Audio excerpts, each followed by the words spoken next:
नमस्कार भक्तों।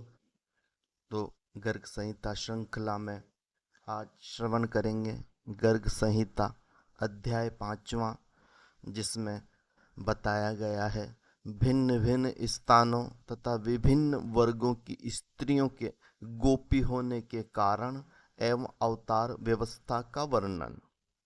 भगवान श्री हरि कहते हैं, वैकुंठ में विराजने वाली रमा देवी की सहचरियां, श्वेत दीप की सखियां, भगवान अर्जित के चरणों आश्रित ऊर्ध्व वैकुंठ में निवास करने वाली देवियां तथा श्री लोकाचल पर्वत पर रहने वाली समुद्र में प्रकटित श्री लक्ष्मी की सखियां, ये सभी भगवान कमलपति के वरदान से व्रज में गोपियां होंगी।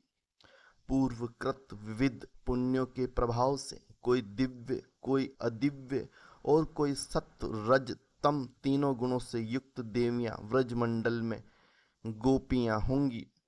फिर सबने सुंदर स्त्री का वेश धारण करके तपस्या आरंभ की।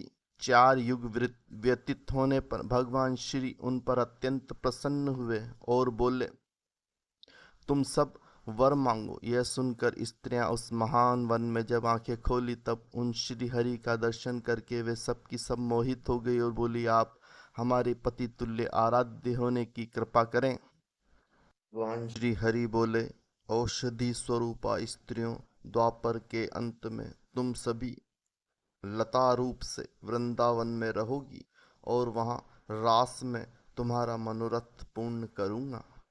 भगवान कहते हैं, ब्रह्मांड भक्ति भाव से परिपूर्ण वे बड़भागिनी वरांगनाएं वृंदावन में लता गोपी होंगी। इस प्रकार जालंधर नगर की स्त्रियां वृंदापति भगवान श्री हरि का दर्शन करके मन ही मन संकल्प करने लगी, ये साक्षात श्री हरि हम सबके स्वामी हों। उस समय उनके लिए आकाशवाणी हुई, तुम सब शीघ्र ही रमापति की आराधना करो। फिर वृंदावन की भांति तुम भी वृंदावन में भगवान की प्रिय गोपियां होगी। मत्स्य अवतार के समय मत्स्य विग्रह श्री हरि को देखकर समुद्र की कन्याएं मुग्ध हो गई। मत्स्य भगवान के वरदान से वे भी व्रज में गोपियां होंगी। मेरे अंशभूत राजा पृथु बड़े प्रतापी थे। उन महाराज ने संपूर्ण शत्रुओं को जीतकर पृथ्वी से सारी अभिष्ट वस्तुओं का दोहन किया था। उस समय बहिष्मती नगर में रहने वाली बहुत सी स्त्रियां उन्हें देखकर मुग्ध हो गई और प्रेम से विह्वल हो अत्रि जी के पास जाकर बोली, महामुने, समस्त राजाओं में श्रेष्ठ महाराज पृथु बड़े ही पराक्रमी हैं, ये किसी प्रकार से हमारे पति होंगे, यह बताने की कृपा कीजिए। अत्रि जी ने कहा, तुम सब शीघ्र ही आज इस गो को दूहो। यह संपूर्ण पदार्थों का धारण करने वाली धरणी देवी हैं। तुम्हारे सारे मनोरथ को, चाहे वे समुद्र के समान अगाध अपार एवं दुर्गम ही क्यों न हो, अवश्य पूर्ण कर देंगी। ब्राह्मण तब उन स्त्रियों ने मन को दोहन पात्र बनाकर अपने मनोरथ का दोहन किया। इसी कारण से वे सब की सब वृंदावन में गोपियां होंगी। बहुत सी श्रेष्ठ अप्सराएं, जिनका रूप अत्यंत मनोहर था और जो कामदेव की सेनाएं थी, भगवान नारायण ऋषि को मोहित करने के लिए गंधमादन पर्वत पर गई, परंतु उन्हें देखकर वे भी अपनी सुध बुध खो बैठी। उनके मन में भगवान को पति बनाने की इच्छा उत्पन्न हो गई। तब सिद्ध तपस्वी नारायण मुनि ने कहा, तुम व्रज में गोपियां होगी और वही तुम्हारा मनोरथ पूर्ण होगा। बृहन्न सुतल देश की स्त्रियां भगवान वामन को देखकर उन्हें पाने के लिए, उत्कृष्ट इच्छा प्राप्त करने के लिए फिर तो उन्होंने तपस्या आरंभ कर दी, अतः वे भी वृंदावन में गोपियां होंगी। जिन नागराज कन्याओं ने शेषावतार भगवान को देखकर उन्हें पति बनाने की इच्छा से उनकी सेवा आराधना की है, वे सब बलदेव जी के साथ रास विहार करने के लिए व्रज में उत्पन्न होंगी। कश्यप जी वसुदेव होंगे। परम पूजनीय अदिति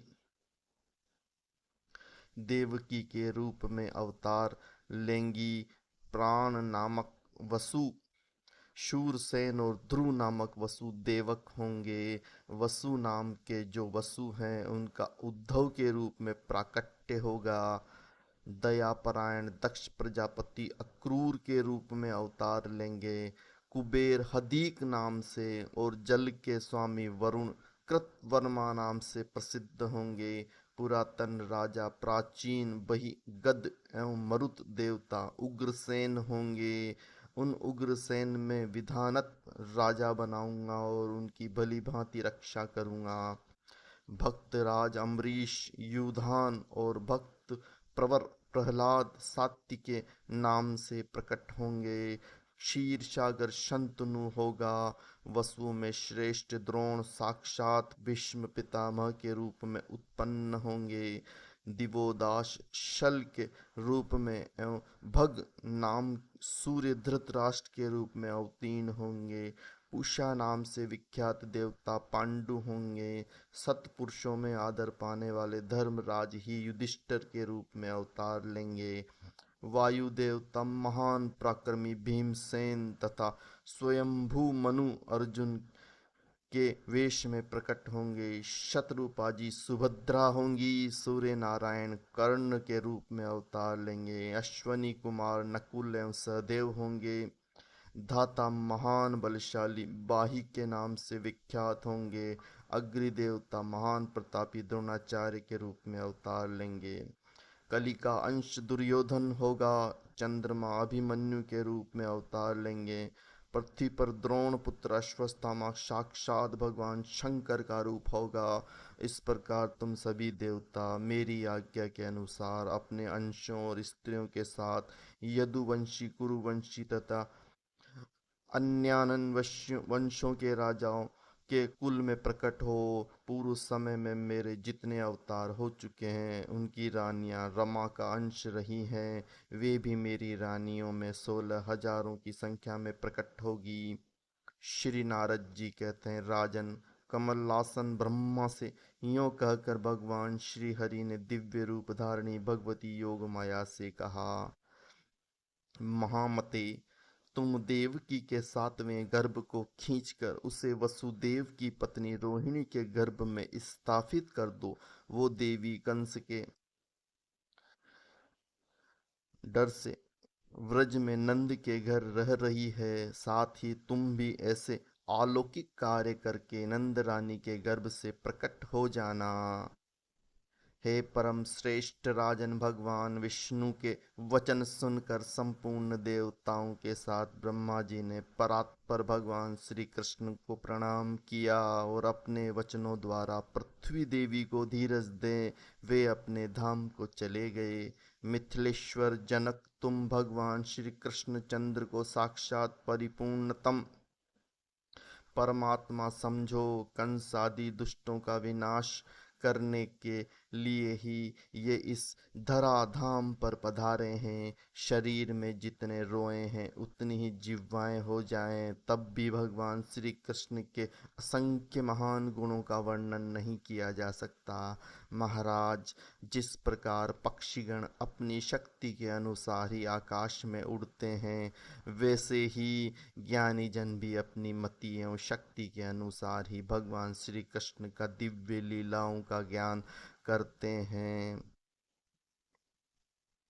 तो भक्तजन, इस प्रकार श्री गर्ग संहिता में गोलोक खंड के अंतर्गत नारद बहुलाभ संवाद में अवतार व्यवस्था का वर्णन नामक 5वां अध्याय पूर्ण होता है।